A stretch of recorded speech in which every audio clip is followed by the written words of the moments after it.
te retrouve dans cette petite vidéo où on va ensemble découvrir un petit peu Canva. Si jamais tu ne connais pas encore cette plateforme ou du moins que tu l'as pas beaucoup testée, voilà, que t'es pas trop sûr de toi, il y a pas mal de choses. Personnellement, je ne me sers absolument pas de tout ce que propose Canva, mais je vais te montrer ce que je pense être le plus important. Déjà, sur la page d'accueil de Canva, tu retrouves ici tous tes designs récents que tu peux avoir fait et créés. Voilà, tu retrouves donc les designs récents, tu retrouves la barre de recherche si tu veux chercher des modèles à personnaliser directement sur Canva. Ensuite, on a la barre en haut avec ton profil juste ici, l'outil, le bouton pour créer un design avec les dimensions qu'il te propose, les choses les plus connues, mais tu peux aussi choisir des dimensions personnalisées si tu souhaites faire quelque chose, ou ici taper une recherche, par exemple si tu veux créer une vignette YouTube, tu peux commencer à taper vignette et il y a pas mal de choses qui vont arriver. Ensuite, tu as l'option ici de régalage paramètres du compte, télécharger l'appli, honnêtement je ne l'ai pas testé. Voilà, donc là tu as pas mal de choses pour que je ne me sers absolument jamais, donc je ne te montrerai pas. Mais voilà, moi ce que je trouve important c'est de retrouver facilement ces projets, donc c'est pour ça qu'ici sur la gauche tu as projet. Moi j'aime bien créer des dossiers pour mes projets, donc je vais avoir des dossiers pour mes clientes, des dossiers pour mes différents produits, des dossiers pour ma communication, des dossiers pour pas mal de choses. Donc moi j'aime bien créer des petits dossiers. Tu peux ajouter de nouveaux éléments une fois que tu es dans le projet pour créer par exemple un dossier. Ça peut être aussi intéressant, moi par exemple j'ai un dossier photo dans lequel je mets vraiment toutes les photos que j'ai l'habitude d'utiliser. J'ai un dossier, je sais pas, par exemple ma communication dans lequel je mets tous les visuels qui me servent à moi pour ma communication perso, ce genre de choses, et je trouve ça plutôt intéressant, ça permet vraiment de gagner du temps. Et ce qui est chouette aussi, c'est que dans ces dossiers, on peut ajouter des designs, mais on peut aussi ajouter tout simplement des éléments décoratifs qu'on a trouvés dans Canva et qui nous plaisent. On peut ajouter des photos, on peut ajouter plein de choses, et pas seulement des designs, et ça c'est cool. Donc je vais te montrer un exemple. Par exemple, là je suis sur un design de workbook, et sur la gauche, donc j'ai l'onglet projet. Et ensuite, mes différents dossiers que j'ouvre régulièrement, ils s'affichent juste ici. Donc dans l'onglet projet, je peux choisir un dossier, par exemple, hop, un dossier ici, et je peux venir choisir mon dossier. Donc par exemple, j'ai mon dossier photo ici. Donc dedans, j'ai des images, je peux cliquer là pour toutes les voir, mais j'ai aussi des vidéos, et j'ai aussi des dossiers à l'intérieur de mes dossiers. Il y a beaucoup de dossiers sur mon Canva. Donc ça peut être chouette. Mais aussi, par exemple, imaginons que j'aime bien cette photo ici, qui est une photo que j'ai trouvée sur Canva. Si je l'aime bien et que j'ai envie de la garder pas trop loin pour pouvoir la réutiliser régulièrement, je peux cliquer sur mon petit i juste là et je peux l'ajouter à un dossier et choisir le dossier dans lequel je veux l'ajouter. Hop, je la déplace dans le dossier et elle apparaît juste là. Et ça c'est plutôt chouette parce qu'on peut faire ça avec des photos, mais on peut aussi faire ça avec des vidéos, avec des éléments, donc des petits voilà, par exemple, hop, les éléments, bon là je suis dans les photos.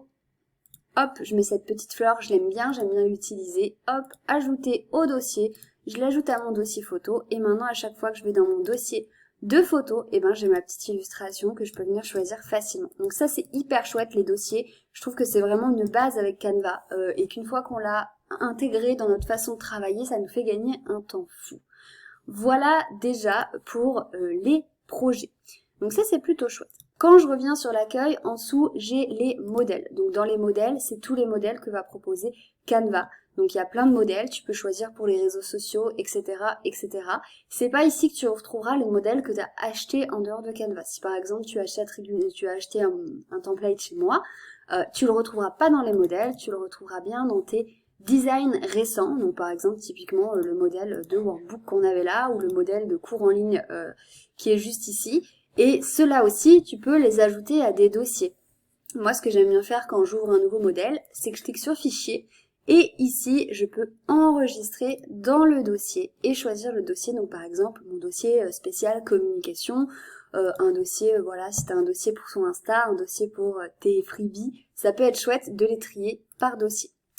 Tu vas avoir le pôle marque, donc il y a une vidéo, ou si elle n'y est pas encore, il y aura une vidéo sur le pôle marque pour t'expliquer comment il fonctionne. Le pôle marque, c'est ici que tu peux venir mettre ton identité visuelle et dans lequel tu vas pouvoir mettre tes couleurs, tes typographies, tes photos, tes illustrations, tes logos, etc. pour pouvoir facilement créer du contenu sur Canva.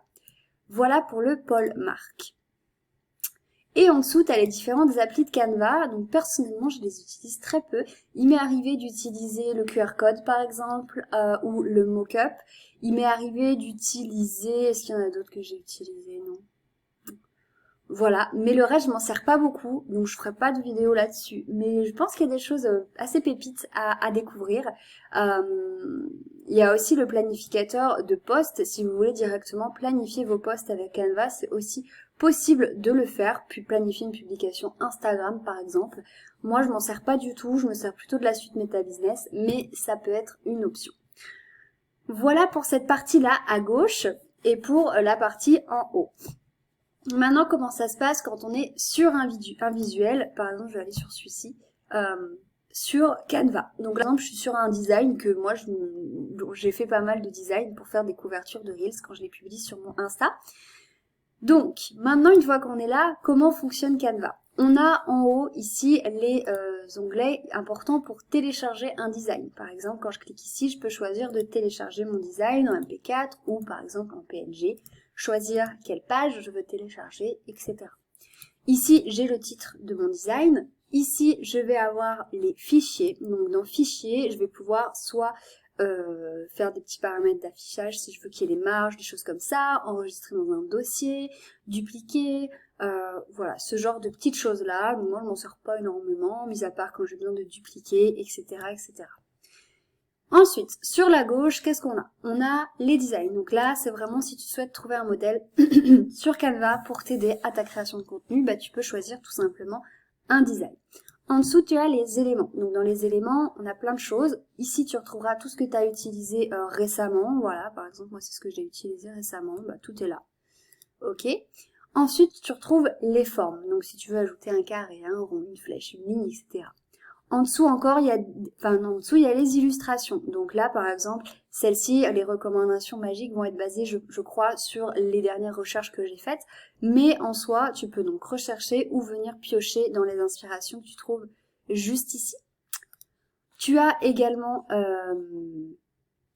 un générateur d'images par l'IA avec Canva. Je ne savais pas du tout, il faudra que je teste cet effet-là.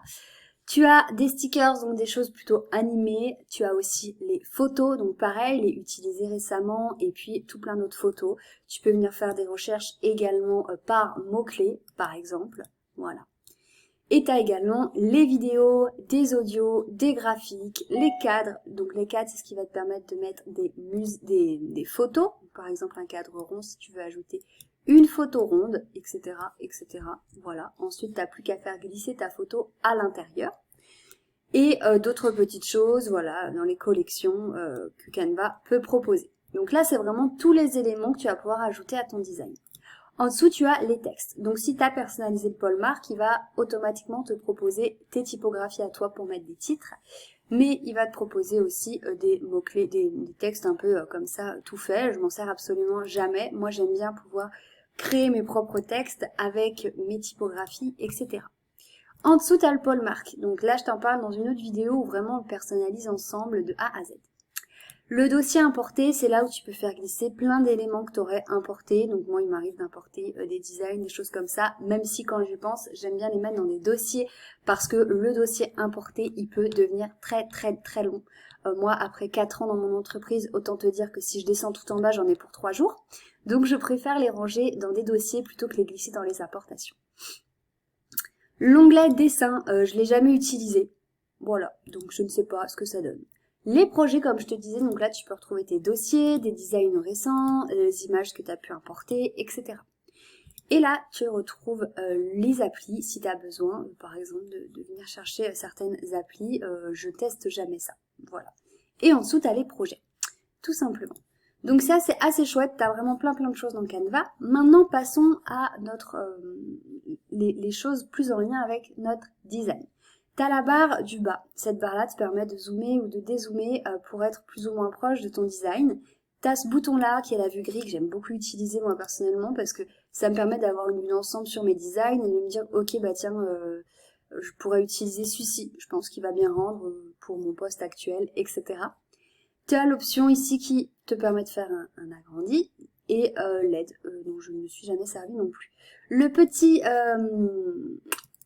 ce petit là, je peux pas cliquer dessus parce que j'ai ma tête, voilà. Hop, j'ai jamais utilisé encore, j'ai pas testé l'IA sur Canva, donc peut-être que quand je testerai, je ferai une vidéo là-dessus, mais pour l'instant, je ne peux point. Maintenant, quand on personnalise un design, comment ça fonctionne? C'est le même principe pour tout. Quand tu cliques sur un élément, tu as toute une barre de réglage qui apparaît. Par exemple, pour les textes, ici, tu as la typographie choisie. Tu peux venir en changer, soit en importer une à toi, soit venir farfouiller dans les typographies de Canva. Tu as l'option de la taille de ton texte, la couleur de ton texte. Donc là, pareil, si tu as ton identité visuelle, tu peux tout de suite choisir une couleur de ta marque. Mais tu peux aussi venir piocher une autre couleur grâce à ce petit onglet là. Tu as les options si tu veux souligner ton texte, le mettre en majuscule, etc. Comment tu veux qu'il soit aligné, les espacements entre les lettres, également les effets, si tu veux mettre un petit effet sympa à ton texte. Moi j'utilise très peu les effets, quand j'utilise c'est vraiment celui-ci, l'arrière-plan, voilà pour quand j'ai besoin de mettre un arrière-plan, mais j'aime bien les choses assez simples, donc j'utilise rarement les effets. Qu'est-ce que tu as d'autre? Tu as l'option d'animer aussi. Si tu souhaites par exemple faire une vidéo, bah, tu peux totalement animer tes textes, animer les éléments, les photos et tout ce qui va avec. Tu as la position aussi, si tu veux vérifier qu'il est bien centré, etc. Et tu as l'onglet transparence. Donc l'onglet transparence, je m'en sers beaucoup, notamment ici dans le fond. Moi, quand je clique sur mon fond, j'ai deux choses. J'ai l'arrière-plan, parce qu'il a une couleur, même s'il y a une photo, donc je peux changer, par exemple. Et j'ai également une photo. Pour modifier la photo de fond, par exemple, dans les éléments, hop, je vais prendre une photo et je vais venir la faire glisser et la poser dans le fond. Et moi, là, j'ai mis de la transparence dans mon fond. Tout simplement parce que je veux qu'on ait une vague idée de la photo pour apporter de la profondeur. Mais je veux pas forcément qu'on la voit parce que si on la voit, bah, mon texte devient illisible. Donc j'utilise souvent de la transparence comme ça, mais on voit presque pas la photo, c'est vraiment juste pour apporter un effet de profondeur que je trouve plutôt intéressant. Voilà pour les textes, par exemple. On a aussi pour les éléments, par exemple, qu'est-ce qu'on va avoir? Qu'est-ce que je vais pouvoir vous montrer? Ici, j'ai un petit cœur, voilà, petit cœur, c'est un élément Canva.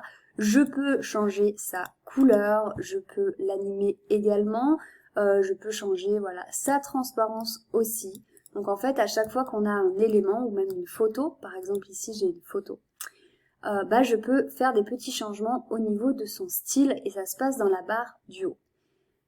Voilà, par exemple j'ai cet élément-là qui est un ordinateur, pareil, je peux venir voilà, changer des petites choses à propos de ça. Une fois que mon design il est prêt, bah là je peux m'occuper de la partie télécharger. Donc par exemple la partie télécharger qui est ici, partager. Et je peux choisir ce que je télécharge en sélectionnant la page que je veux télécharger. Le format PNG c'est bien pour une couverture de Reels. Et télécharger tout simplement mon fichier. Voilà, c'est aussi simple que ça. Donc là je pense qu'on a fait un petit tour d'horizon de Canva et comment il fonctionne.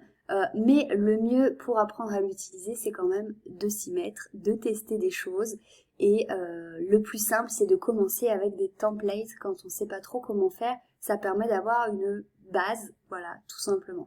Donc si jamais tu cherches des templates pour Instagram ou pour tes PDF, tes e-books, tes freebies, etc., n'hésite pas à regarder sur mon site, le lien dans la description pour découvrir tout ça. En tout cas, j'espère que cette petite vidéo t'aura aidé. Je te souhaite une très belle journée et à bientôt pour de nouvelles vidéos.